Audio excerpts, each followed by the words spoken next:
Bonjour, bienvenue sur Comment fait-on. Je suis heureux de vous retrouver pour une nouvelle recette. Aujourd'hui, nous allons réaliser ensemble des biscuits. On les appelle Gariba. On peut également les appeler les biscuits Fassi. Vous allez voir, c'est très facile à faire et c'est vraiment des biscuits délicieux. Vous avez maintenant les ingrédients directement sur la vidéo, donc place à la recette. C'est parti. Allez. Première étape, vous préchauffez votre four à 165 degrés. Dans un autre temps, évidemment on prépare tous les ingrédients à l'avance, on fait fondre le beurre.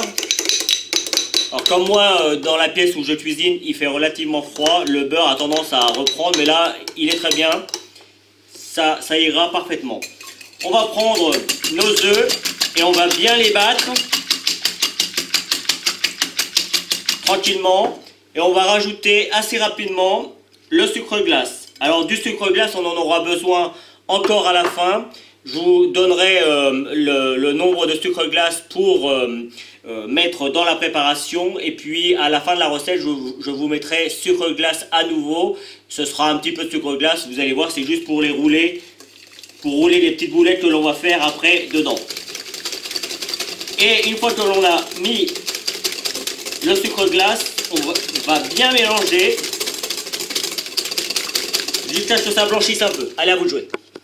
Voilà, vous voyez, ça mousse un petit peu. On va y rajouter maintenant le beurre fondu, ou en tout cas en pommade, hein, comme il est pour ma part.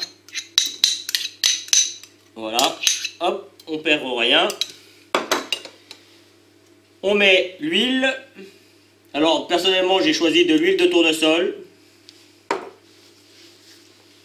Et on remélange à nouveau jusqu'à obtenir quelque chose, une fois de plus, de bien mousseux.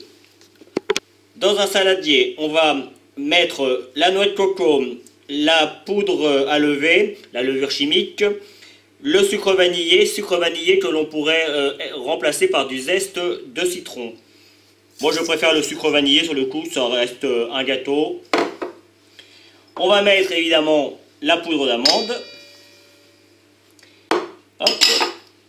Ainsi que la semoule moyenne. Là, vous entendez, c'est mon four qui est bien chaud. Et on va venir mélanger tout ça à la main. En fait, le but est d'obtenir quelque chose d'assez homogène. Comme ça, quand on va mélanger à notre préparation qui est ici, tout va se mélanger en une fois. Ça sent super bon déjà la noix de coco. En fait, la noix de coco va apporter le goût, l'amande va apporter le petit côté un petit peu, comment je pourrais dire, un petit peu moelleux. Vous savez, un petit peu comme quand on mange les macarons. C'est pour ça qu'on met de l'amande. Enfin bref, c'est une recette toute simple, facile à faire et c'est un véritable délice. Maintenant, il ne nous reste plus qu'à mélanger tout ça dans notre préparation.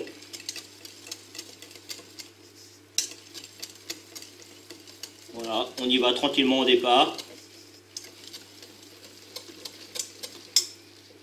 Et puis après, hop, on y va.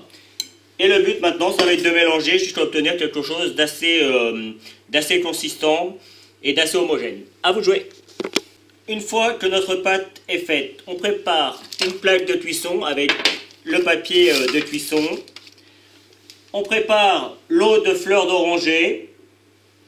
Alors ça peut être de l'arôme, ça peut être de la vraie eau de fleur d'oranger. C'est mieux quand c'est la vraie eau de fleur d'oranger. C'est meilleur au goût. Et on prépare également le sucre glace. On va reprendre notre préparation. Vous avez vu, j'ai déjà commencé un petit peu. Et puis après, on va faire des petites boules. Alors après, de la taille que vous souhaitez, mais essayez de les faire quand même assez homogènes de façon à ce qu'elles cuisent toutes de la même manière. On va juste venir les tremper un petit peu dans la fleur d'oranger. Et puis après, on vient les tremper dans le sucre glace. Et on vient les déposer sur notre plaque. Évidemment, on laisse un petit peu d'espace il faut que quand ça va cuire, ça va s'étaler un petit peu. Donc il faut laisser 2-3 cm entre chaque et on recommence. Donc, alors je vais prendre un petit peu de sucre glace pour m'aider à faire les petites boules. Hop. Les petites boules. Voilà, hein, c'est... Après, il n'y a pas besoin que ce soit parfaitement homogène. Hein. Ça reste du biscuit. Vous pourriez faire ça avec vos enfants, ils vont adorer. Et on vient bien badigeonner dans le sucre glace. Hop. Et quand on remet sur la plaque, on lui donne un bel aspect. Et je l'ai fait un tout petit peu plus gros que le premier. Faut pas qu'il soit trop gros, ça sert à rien. Donc vous avez compris le principe. C'est pareil avec tous les autres. Donc je vous laisse faire, à vous de jouer. J'ai fait ma première tournée. Je vais maintenant les mettre au four, compter environ 10 à 15 minutes à 165 degrés. Ça dépend si vous les aimez bien cuits ou juste cuits. À vous de jouer. Et voici le résultat final. Alors comme vous pouvez le constater, j'en ai fait des plus petits, des plus gros au fond. Évidemment, si vous faites des plus gros, la cuisson sera un petit peu plus longue. 15 minutes pour les petits, enfin les moyens. Et on va compter environ 20-25 minutes pour les plus gros. Et j'ai fait aussi une différence de couleur parce que ceux du fond sont un petit peu plus cuits et ceux de devant sont un petit peu moins cuits. C'est juste histoire de vous montrer que l'on peut sans problème jouer avec la cuisson. Après, certains vont les préférer un petit peu moins cuits, d'autres vont les préférer plus cuits. Donc voilà. Vous pouvez voir également qu'on voit bien la couche de sucre glace sur lequel on a mélangé la fleur d'oranger. Ça forme une espèce de petite couche qui va être très croustillante.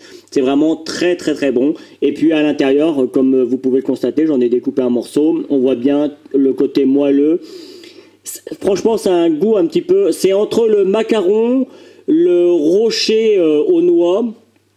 C'est un petit mix entre les deux avec la particularité de ce biscuit qui en est un vraiment à lui tout seul. Voilà, vous avez certainement dû voir apparaître les liens qui vont vous permettre d'aller sur Twitter, Facebook, Instagram. Pour ceux qui me suivent, vous avez l'habitude.